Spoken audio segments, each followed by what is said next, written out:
ক্ষীর তো অনেক রকম খেয়েছেন। আমার চ্যানেলে আগে বিভিন্ন পর্বে অনেক রকমের ক্ষীরের রেসিপি শেয়ার করেছি। তবে আজকের পর্বে শেয়ার করব ওটসের তৈরি ক্ষীর, যা খেতে হয় অত্যন্ত সুস্বাদু এবং সবচেয়ে বড় বিষয় হলো ওয়েট লসের জন্য একদম পারফেক্ট রেসিপি। নমস্কার বন্ধুরা, আমার চ্যানেলে সবাইকে স্বাগত। আমার চ্যানেলের আরও একটি নতুন পর্ব দেখার জন্য সকলকে ধন্যবাদ জানাচ্ছি। বন্ধুরা, আমার আজকের পর্বের রেসিপি খুবই সুস্বাদু এবং অবশ্যই স্বাস্থ্যকর ওটস ক্ষীর। চলুন দেখে নেওয়া যাক আজকের পর্বের রেসিপি।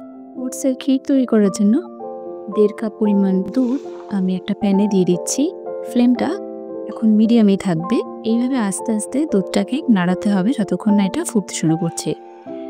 মিডিয়াম ফ্লেমে রেখে দুধটা যখন আস্তে আস্তে দেখবেন ফুটতে শুরু করছে, তখন এতে যে কাপে দুধ মেপেছিলাম সেই কাপেরই 1/3 কাপ ওটস আমি এতে দিয়ে দিলাম। এরপর ওটসটা দুধের সাথে খুব ভালোভাবে মেশাতে হবে। ফ্লেমটা লোতে থাকবে। এভাবে 2-3 মিনিট কুক করে নেওয়ার পরে দেখবেন দুধের সাথে ওটসটা খুব ভালোভাবে মিশে গেছে। এরপর এখানে চিনির বদলে 2টো গুড়ের বাতাসা ব্যবহার করা যেতে পারে।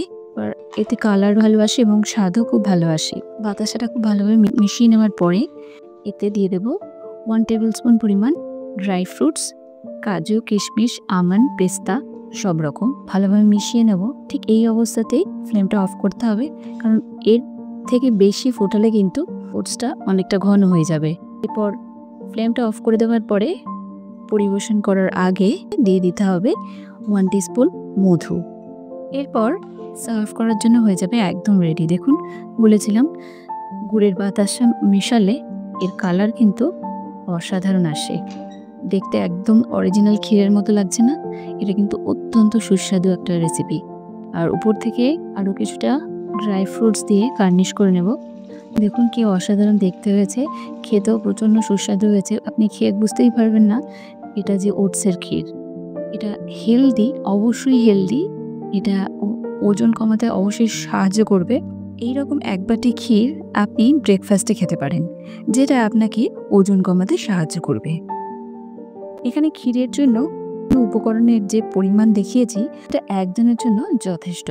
তবে আপনি যদি ক্ষীরের পাশাপাশি ফ্রুটস বা স্যালাড কিছু খেয়ে থাকেন, তাহলে দুজনেও খেতে পারেন।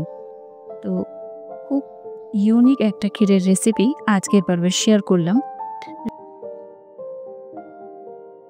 রেসিপিটি খুব সহজ পদ্ধতিতে স্টেপ বাই স্টেপ সহজভাবে দেখানোর চেষ্টা করেছি। আশা করি রেসিপিটা ভালো লেগেছে। আর এখানে যে বাতাসা ইউজ করেছি, সে বাতাসা ইউজ করেন, খুব বেশি মিষ্টি হয় না। আর খাওয়ার আগে যদি একটু মধু দিয়ে দেন, তাহলেও এটা আপনি খেতে পারবেন অনায়াসে। অথবা বাতাসা ছাড়াও আপনি শুধুমাত্র মধু দিয়েও খেতে পারেন। রেসিপিটি অবশ্যই বাড়িতে একবার ট্রাই করে দেখবেন। রেসিপিটি কেমন লাগলো সেটা আমাকে কমেন্ট সেকশনে জানাবেন। রেসিপিটি যদি ভালো লেগে থাকে তাহলে ভিডিওটিতে একটা লাইক দিয়ে দেবেন এবং সকল বন্ধুদের সাথে শেয়ার করবেন। আপনি যদি আমার চ্যানেল মনের ফ্লেভার্সে প্রথমবারের মতো ভিজিট করে থাকেন, তবে অবশ্যই চ্যানেলটিকে সাবস্ক্রাইব করবেন এবং পাশে থাকা বেল আইকনে ক্লিক করে দেবেন, যাতে পরবর্তী রেসিপিগুলো আপনি দেখতে পারেন। ফেসবুক থেকে যারা ভিডিওটি দেখছেন, তারা লাঞ্চ বক্স বাই মি পেজটিকে ফলো করে লাইক করে দেবেন। ভালো থাকবেন, সুস্থ থাকবেন। আগামী পর্বে আবারও দেখা হবে নতুন নতুন আরও এইরকম ইউনিক রেসিপির সাথে। ততক্ষণের জন্য নমস্কার।